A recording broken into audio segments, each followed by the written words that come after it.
welcome to Toffee Blue View, your source for all things Everton. I'm Gerry, and I'm still American. And we also have Edward here. Edward, how are you? I am okay. Thank you for asking. Coming off the back of 2 wins that I was able to go to, so I'm happy. Got Awesome. Jordan with me as well. Yeah, it's good you brought him because he kind of saved us on Saturday. He did. Turning point for us. Today's show, we're going to be doing good, bad, and ugly for our Sunderland win from Carabao Cup, and also the Bournemouth win from Saturday. We're also going to be doing the news, the post, in a Europa League preview for our match at Apollon. Let's start with Sunderland. Let's start with you. Give me the good from Sunderland. The score, the team, Niassi, and Calvert-Lewin. There's going to be some overlap here. Just saying. Yeah. Mine, I've got too many good, but just saying. All right, so Calvert-Lewin growing in confidence. Omar Niasse got his first goal. John Joe Kinney actually played. Vlasic looks great, and Tom Davies should start like every game ever. And we won and didn't allow a goal. So And Sandro actually did it. He did have a very good game. His assist, in my opinion, I think he was one of our best performers on the night. I think he's getting there. Just needs some more minutes. So maybe he'll get some on Thursday. Maybe. The bad. The way we started wasn't great, but I think that was us getting into the game in this new formation, this new system, which obviously worked well. It started off a bit slow, but the crowd got behind them. Actually, no, bad. The attendance in the stadium. That's good. Really, I didn't realize that. Bad. It was. I think it was meant to. It felt a lot like an under-23s game.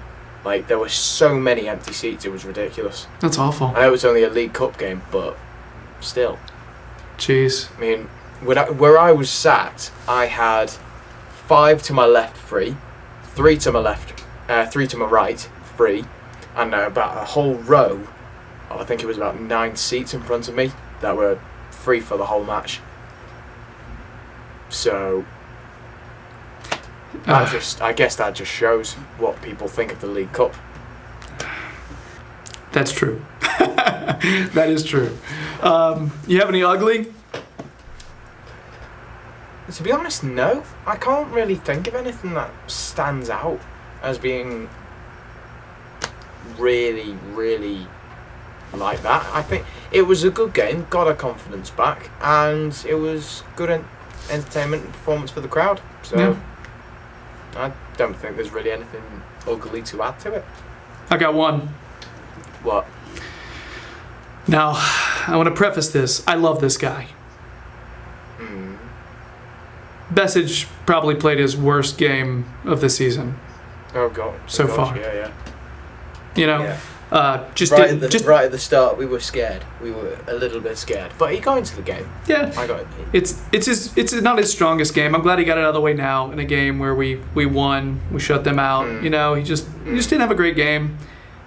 It happens. He's still like pretty darn young. So overall, nice 3-0 win. So let's move to Bournemouth. You can, if you can give me your good on that one, because I think we'll have some overlap there as well. Well, I think there's one obvious good factor. Omar Niassi, obviously, scoring 2 goals on his return to the Premier League. I mean, it just says it all. Says it all, really. And what a professional. What a professional he is. Like, the quotes he says in some of these interviews, I didn't sign for another club, I signed for Everton. He wants to prove himself. The comeback spirit and the game with the crowd, it was a lot. As soon as we got forward, the substitutions were brilliant. Those substitutions were made, and the whole crowd got going. The team got going. The team got forward. What we needed to do, and obviously we managed to win the game. And I think that's really it. That's probably one of the the best, I think. What about you? Again, a lot of overlap. Omar Nias got himself a brace. And we're not actually talking about that thing that he wears on his wrist. We're talking about he actually scored 2 goals. That's amazing. What world in which we live? That's crazy. So then, like you said, the game turned when Davies and Kenny came in. Omar had come in a little while before, but it really changed when Davies and Kenny came in. Davies, everything was going through him. Everything. And Kenny is not only defending well, but he's whipping in crosses, finding people on the end of those crosses. It looked great. It was very encouraging. Calvert-Lewin looked great all game long. He was really one of the bright spots of the first half. Definitely. And Sigurdsson, I think, is slowly finding his feet. He's finding his feet there, but he's not all the way there. But I think you can see signs of integration into the squad. You know what I mean? Like you're starting to see flickers, and that could be because we're starting to play in different positions. But yeah, I'm starting to get more and more excited about Sigurdsson's play and him combining with these players around him. Yeah, so awesome to see a comeback win. I can't. Yeah, and we were watching that at lunch at our lunch table, and I've got my 2-year-old, my 5-year-old, and my wife right there, and I've got the computer right there with them lined, and we're all watching it, and I'm screaming, and I've got my 5-year-old grabbing my sleeve, going, "Everton, yay! Everton, yay!" Yeah, it was awesome. It was a great moment. I'm gonna be honest and say I think that comeback win was one of the best games I've ever been to. I think that sort of comeback-wise, that's on par with the Arsenal game last season, because just incredible. All right, so let's go a little more negative now. Do the bad. What kind of bad you got? I'm gonna say the fact that we needed a comeback to win, because at the end of the day, it wasn't Chelsea, it wasn't City, it wasn't United, it was Bournemouth. Mm-hmm. Bournemouth, who are a team below us in the table. That's bad. That is just absolutely horrifying to think that we actually were losing.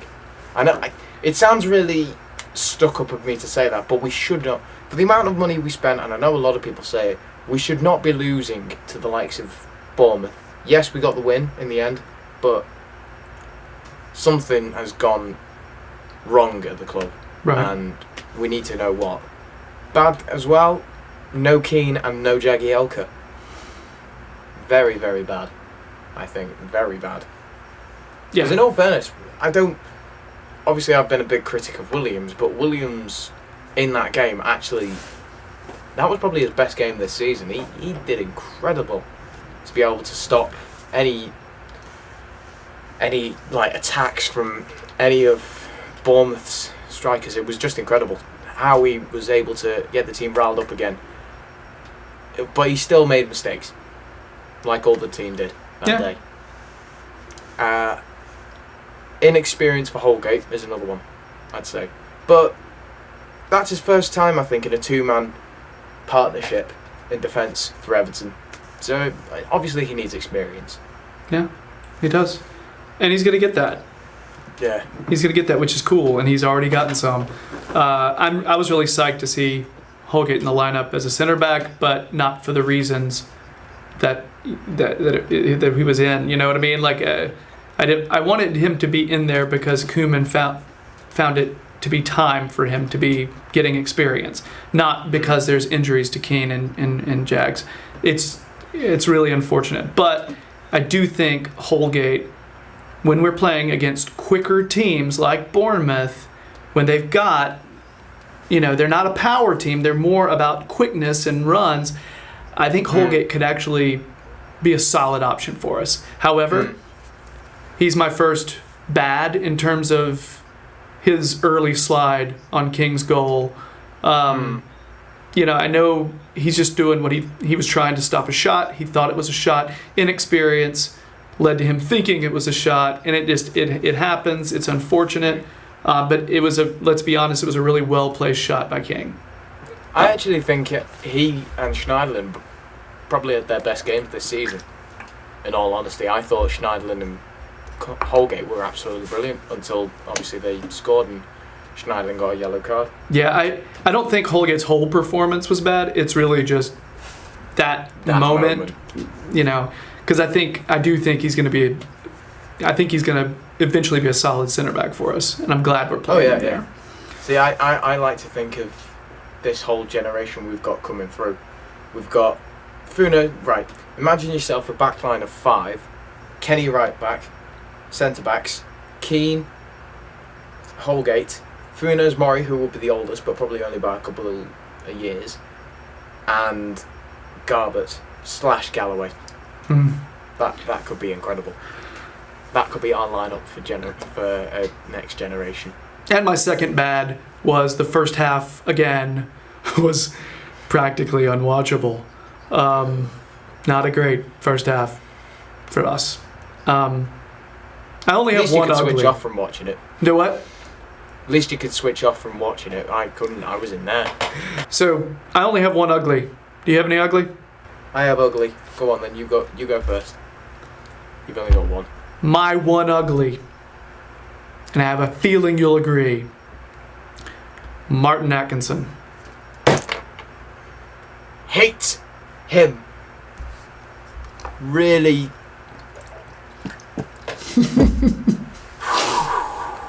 So, do we need to elaborate on this?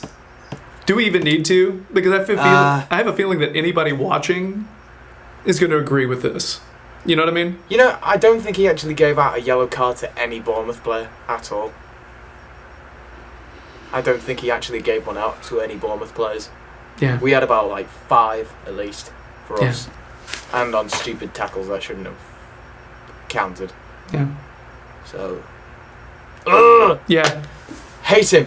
Hate him with a passion. Not so great. Not a fan. He may be a Trying very to keep it charming guy in real life. Maybe he's the nicest guy in real life.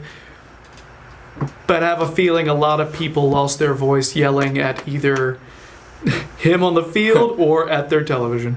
Oh, yeah. I don't want to repeat anything of what people said in the crowd. I totally believe it. Yeah. I mean, my ugly? The whole thing with the penalties, I think, and Rooney as well.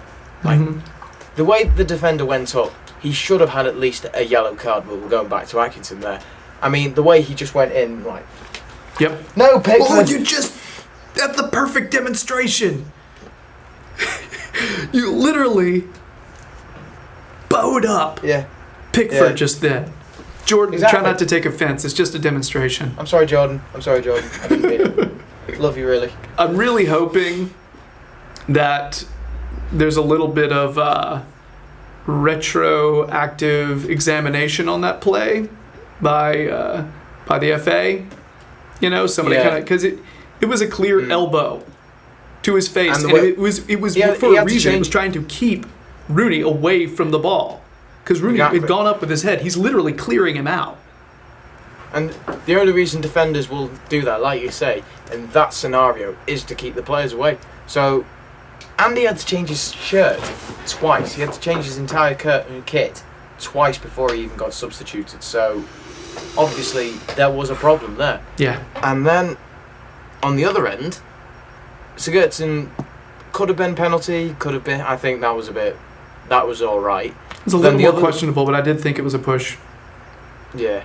I think then on the other side, Calvert-Lewin then got pushed. I mean, I was in that end where Calvert-Lewin went down and we should have had a penalty. You could see the player push Calvert-Lewin down. So I personally think if we had scored if we had got the penalties and scored them, we would have won that game. Could have been the same score, even better than last season's, but... Right. And my one last bit on ugly, the fact that we needed to use the substitutions to change the game. Yep. The starting team, when I found out, I just had my head in my hands. Why we went back to the exact same system that Koeman has used countless times this season and has not worked. Why we're playing Klaassen when he's clearly not ready. And in all fairness, I think he was probably one of the only players who didn't do great against Sunderland. So in this game he wasn't great either. Yeah. It sounds harsh, but that's what it is. Why we didn't start Davies, Niasse, Kenny, all those players who could have gone in for Klaassen, Martina, maybe even Rooney. I know it sounds harsh, but I think Sigurdsson got into the game a bit, but he was still in the wrong position.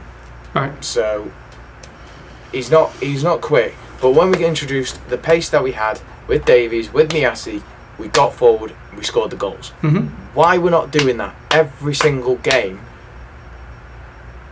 I don't know. It annoys me. He's a great manager, but he is so stubborn, like Martinez. Yeah. I will say, though, I'll give him a little bit of credit. He has tried several different lineups. He has tried a decent amount of trading in people in and out. He's changing some things up. He is reverting back. He has done that a lot, but he's at least tinkering. He's trying to change the system up. You do see some hope. And with him, his teams usually second half of the season is when they kick in gear. Oh yeah. You know, yeah. And he did that with us. He did that with Southampton. I think he'll get there. I'm not worried about Koeman the way a lot of people are, because I think he is pragmatic, but about the stubborn thing, it's hard to argue that, man. It's really hard to argue that. I think you're very right about that. But he's not. He may be stubborn, but I don't think he's an idiot. No. And I think actually the way he's gone with Niasse now, he's sort of like accepted. I'll hold my hands up. I got it wrong.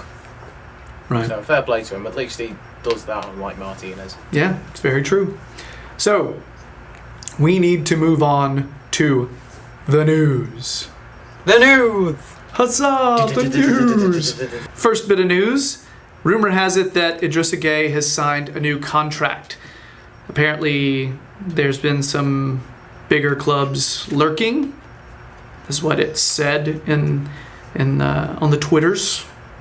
On the ITKs. I don't like to call them bigger clubs, but that's what has been used. Whatever. Stronger. Financially.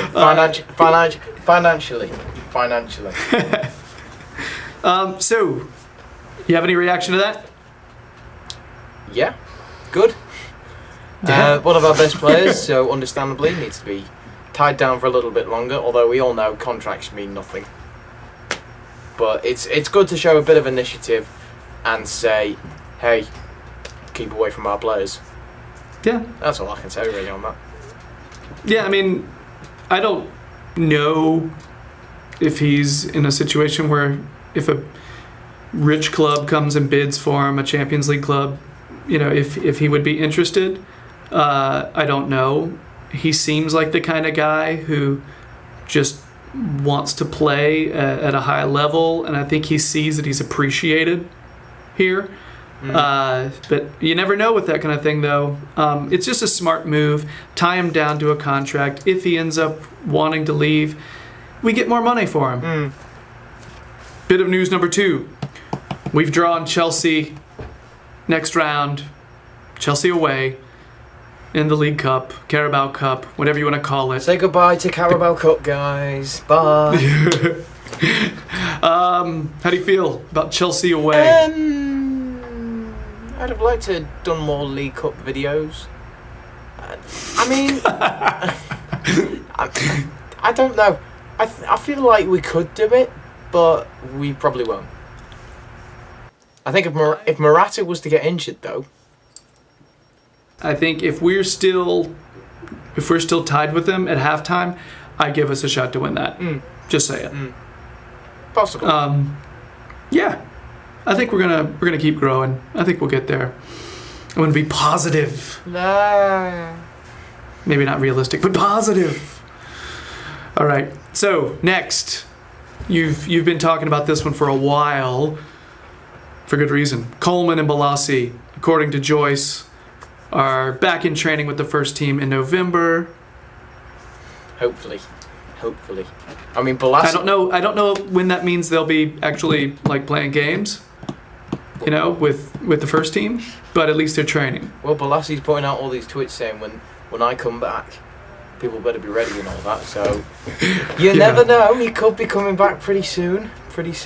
I'm still curious to see how quickly it takes them to be competitive again. You know what I mean? I feel like after a player has a bad injury, they almost need half a season to a season to kind of get their mind right. Yeah.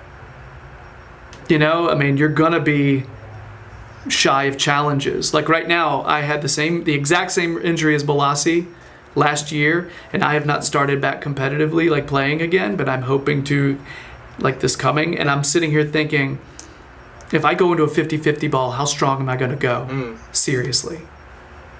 It's in your head. It gets in there for a while. So, I'm psyched to have them back, though. They're both awesome guys, and they're both talent. Just ridiculously talented. Both players we've been missing.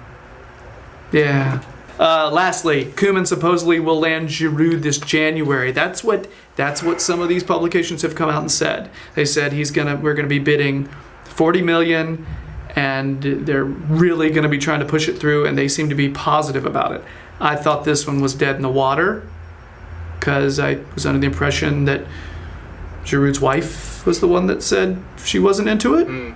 Not that I know anything. I'm just some guy in America, but that's what the rumor was.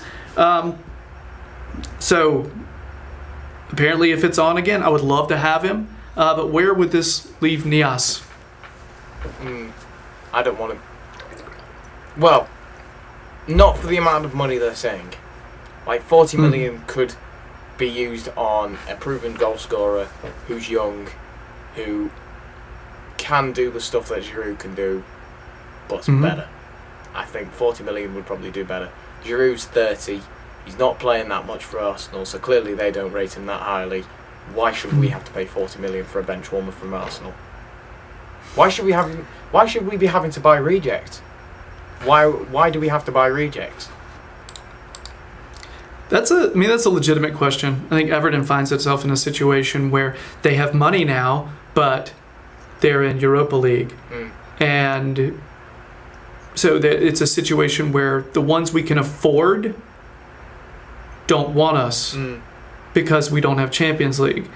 And the ones that want to come to us are maybe not the caliber that we want at the moment. We want Champions League caliber players right now. So, and then there's the fact that everybody knows we got money now, prices going up.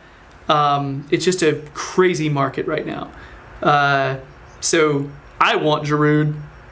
I think Giroud would be it would be a target man. It's something we don't have. Well, you know? And I don't think this leaves Nias out. I think this makes a situation where striker-wise, that would be,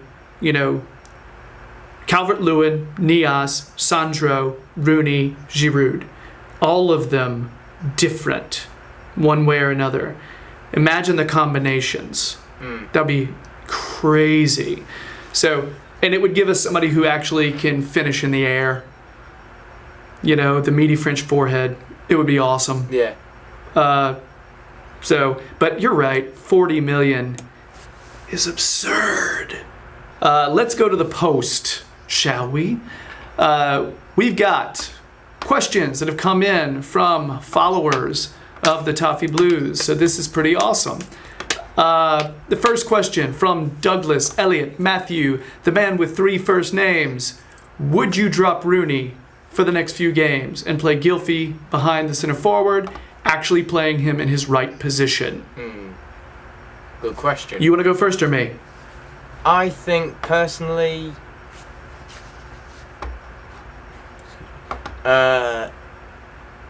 Yes, but for one game, I'd say. Just to have a bit of a mix-up with it. See what would happen if we did actually try it out. Because I think Sigurdsson's a good player. I think he could do well in that position. So, yeah. I mean, it would only be against Burnley, so I think actually him in that position would be quite good. Because he'd be able to make those killer passes and do what Rooney can do, but also be a bit quicker with it and not be inflicted as much with this pressure, I think. So yeah, I'd rotate it around, even if it's only for one game. Give Sigurdsson a go in the number 10 position. Okay. What about you? So this is going to be my longest response, I think. Koeman got a reputation last year for rolling with the hot hand. When somebody didn't perform, they were dropped. When someone was in form, they played. That was what I think everybody called Koeman ruthless last season. They were like, look, you have Koeman plays who deserves to play at the moment. However, this year, he seems like he's playing some favorites. He's like, these are the players that I brought in, and he seems like he's trying to shoehorn them in and play them all the time whenever he gets the chance. Well, the way I think of it is number 10s, Rooney isn't going to get dropped out of sentimentality. Sigurdsson's not going to get dropped because of the price tag, and Claessen's not going to get dropped because of his country of origin. I mean, that's fair. That's what I think. Anyway. But if I'm Koeman, I'm going to play the players that give us the best chance to win. Period. Okay? And I would develop a lineup based on form and opposition. All right? So, to be honest, I wouldn't drop Rooney against Apollon because Nias is ineligible. So I would be totally fine with playing Rooney against Apollon. But, yes, I would drop Rooney against Burnley. Not as a, like, hey, you're not a starter anymore kind of a message, but more of a nudge. Let's roll the dice. It's basically saying, yeah, there's competition for your spot. Hey, just stay on your toes. You're still part of my plans. It's okay. One of those kind of things. Bring him in off the bench. To be able to bring Wayne Rooney in with that kind of brain, because he's got a footballer's brain. He's an amazing player. Yeah, I would do that. Yeah, see what he does. So, moving on. So, from Ioan Evans, spelled Ioan, probably whose Ewan. name I had to Google so that I wouldn't embarrass myself trying to pronounce it. Ioan. Yeah, that's a thing. Not saying anything. Hey, I didn't know. So I legitimately did Google it because you know what? People send in their questions and they're really good questions. I'm not going to butcher their name. No. I don't want to do that. So, anyway, Ioan. And if I got it wrong still, I'm sorry, man. I'm so sorry.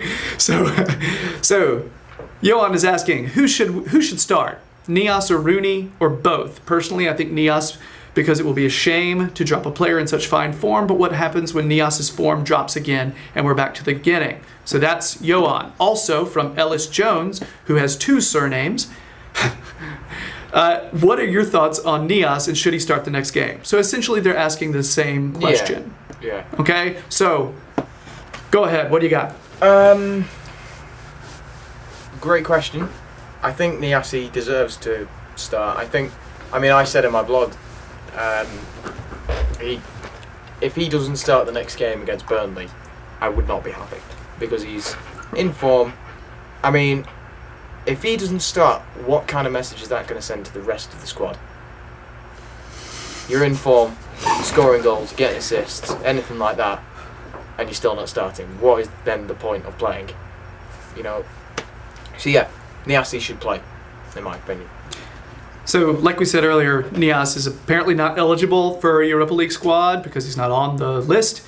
So he can't start Thursday, but has he earned the right to start on Sunday against Burnley? And I say yes. It's so hard to argue with 3 goals in 2 games. How do you dispute that? And I don't even care who we're playing. That despite the opposition, when Nias' form drops, and it will eventually, we just rotate until we find the in-form option. I mean, you got to think about it. Rooney could be a solid option against certain opposition, and Sandro will figure in somehow. Sandro's going to be great. He just needs experience. So I think with Nias in, he just gives us another option. Here's the last question. And this is another one from Ioan. Can you discuss the Barkley situation? You know what's really funny? On my notes, I literally wrote Barkley sigh. Which is exactly what you just did. I think that's what all Evertonians are thinking right now. We say Barkley. You know, because it's frustrating. Yeah. I mean, I think you and I are in agreement. We want Barkley playing for us. You know? But even if he wanted to right now, even if he wanted to play for us, he's injured. You know? So it's not even an option, if it's assuming it's a real injury. Yeah, I think it is. You know, I think it is too. But if Barkley changed his mind, he can help us so much. I know. We could play him in several positions. You know, we could play him the 10. We could play him as one of those supporting forward options. You know, where we've played Sandro. In the past. Yeah. Yeah. And he goes forward with the ball. He makes the passes. You mentioned we could be playing him along with Vlasic, which would be crazy. Yeah. The problem is I just don't think he likes Koeman. I don't think they get along. I don't know. We don't see what happens behind the scenes, so I know. We can't say for sure. I mean, I personally think he should be playing. I think he is a great player that we need. But then you go back to the whole thing with Koeman and his stubbornness and what he thinks is best. And that's sort of killing off some of the players and their morale towards Everton. Yeah. So that's my opinion. Yeah, I mean, I think if we have to guess, I think we would both guess that there is some sort of divide between Koeman and Barkley, and that Barkley seems like he's got his mind made up. You know, it seems like it. I hope that Koeman kind of makes him do what? Make him change his mind. Yeah, you know, if Koeman just were to say, "Hey, come in the office. Let's talk. Let's figure out a way to make this work." He would be a serious addition to who we have right now. You know, I don't know. I think he's going to Spurs in January. So thanks to Douglas and Ioan for your questions. We think you're awesome.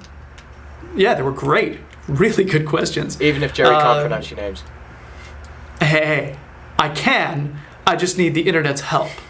There's very different points. But thanks to Douglas and Ioan, and we think you're great. And if I have any more kids, I will name them after you. Jeez, that's got a bit far.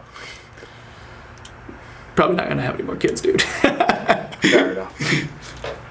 But I figured the gesture was kind. So, all right. So, Europa League. Apollon.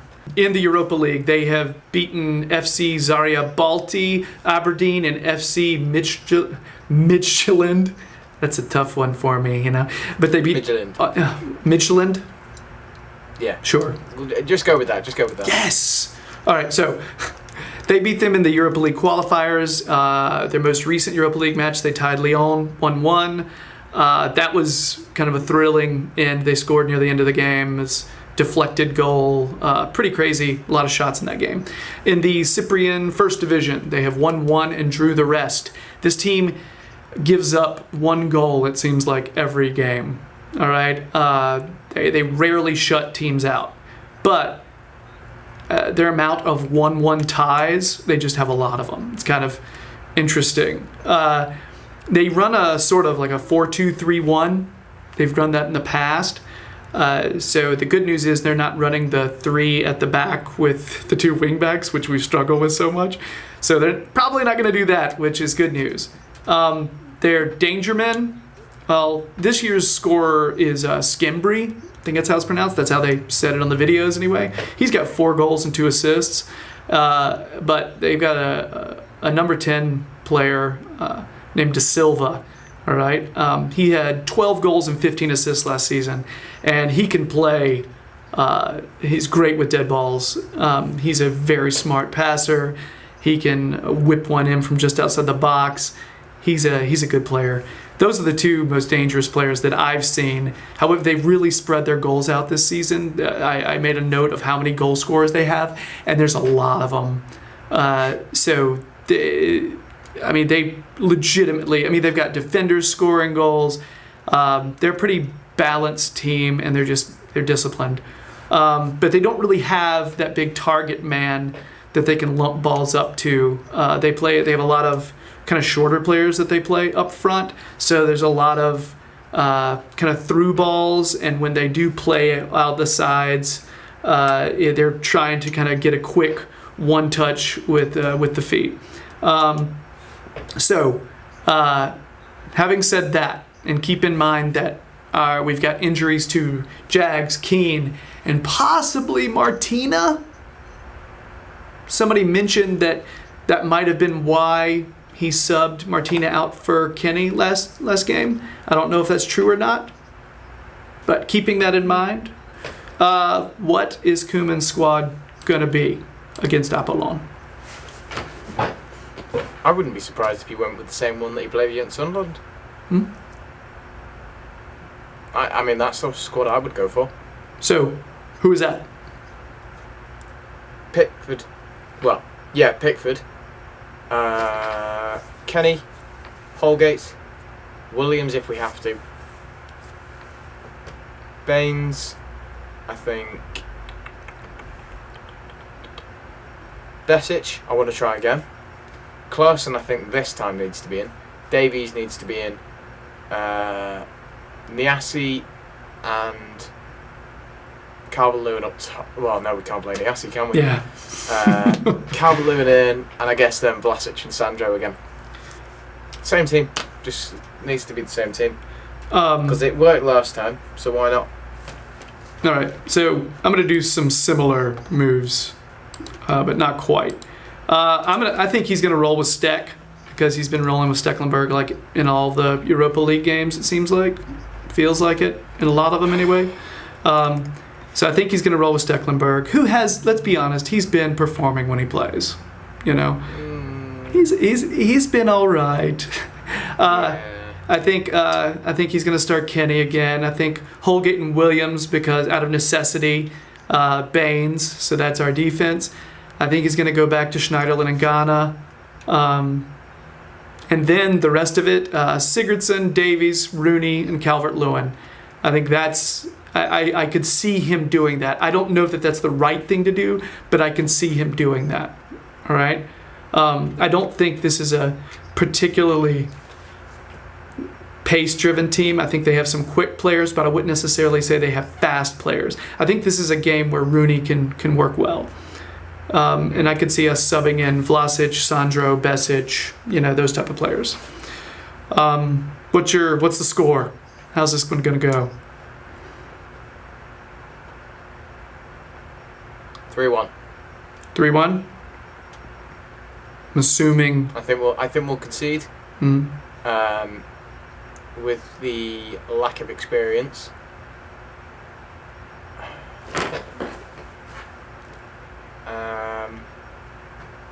Yeah. 3-1. Because it seems like they seem to score in every game. But I do think we can overthrow them. So, why not? 3-1. I'm going to go 1-0. What was that? 3-1 with my head. Oh, you go with your head. 3-1 with my head. 2-0 with my heart. I forgot. You always have your two picks. It's So I'm just going to go 1-0 win. I think we're not going to score very many. I think their defense is disciplined, organized, and they don't give up a lot of goals. I do think we'll get one, though. They're a scrappy team. So that's this week's show. Edward, you wanna plug your YouTube channel? Yes. If you like Everton, like vlogs, like FIFA, and everything like that, check out my channel, Jamie James, Jame and James. And Also planning to do a Road to Glory series for FIFA 18, and I'm thinking of getting a new player in, someone like Barkley, maybe Klaassen, Sandro, someone like that, whoever it be, but we'll see. So yeah, check it out, subscribe if you want to, and I'll see you in the next one. Adios. So, if you have enjoyed this, please like, subscribe, leave comments, tell us what you would like for us to talk about, tell us what you would like for us to not talk about, all that hot Send us your questions. Yes, give us as questions. well. We'd love to address those. We'll give you shouts. It'll happen. Also, if you are listening via podcast, please rate, subscribe, all that stuff. Follow the Toffee Blues on Twitter, Facebook, Instagram. Visit the Toffee Blues website. There are always lots of game previews, game reactions, opinion pieces. There's all kind of good stuff on there, and I read them. They're great. So, yeah, I guess that's it. We're going to go ahead and head out. Edward, thanks so much, man, as always. That was wonderful. Yeah, we'll see you next Guest time. appearance by Jordan as well. Thank you, Jordan. Oh, Jordan. Yeah, never change. Even if he elbows you, never change. We're out. Adios.